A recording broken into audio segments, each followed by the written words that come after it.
పట్టణంలోని వాసవి వడ స్కూల్లో నిర్వహించిన అగ్నిమాపక వారోత్సవంలో భాగంగా విద్యార్థులకు మనం ఏ విధంగా అగ్ని ఆర్పాలి, అగ్ని ప్రమాదం జరిగిన ప్రదేశంలో వాటిని ఆర్పేందుకు ప్రయత్నించే విషయాలు తెలియజేశారు. అదేవిధంగా నీటిలో జరిగే ప్రమాదాలను ఎలా ఒక వ్యక్తి నీటిలో మునిగిపోతున్నప్పుడు రక్షించాలో వివరించారు. ప్రత్యేకంగా స్కూళ్ళలో అనుకోకుండా అగ్ని ప్రమాదం జరిగినప్పుడు ఫైర్ అలారం ఎలా ఉపయోగించాలో తెలిపారు. ఈ కార్యక్రమం జగదీష్ రెడ్డి, శైలా జాయన్స్, ఎఫ్ఎస్ఓ రాజలింగం, డిపిఓ సుభాష్, శంకర్, ఫైర్మెన్లు ఫిర్దోస్, సునీల్, చిన్నాయ, సాయన్న తదితరులు పాల్గొన్నారు. దేశాన్ని కాల్ చేసి ఇక్కడ చేసి అక్కడ చేస్తే ఇక్కడ వరకు వచ్చి గాలి ఆరిపోతుంది, ఇక్కడికి ఆరిపోతుంది, అక్కడ నుంచి మళ్ళీ ఫైర్ కాదు. అంటే ఒక్కొక్క పద్ధతిని ఒక్కొక్క పద్ధతిలో ఆడుతాం.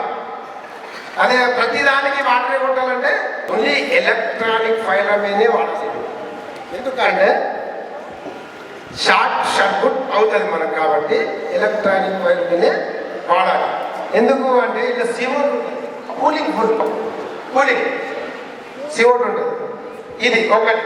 ఇప్పుడు డీసీపీ పౌడర్ ఫైర్ ఎక్స్టింగ్విషర్ ఉంటుంది, అది కూడా డీసీపీ సార్ వాళ్ళ ఫైల్స్ అవి ఇవన్నీ ఉంటాయి.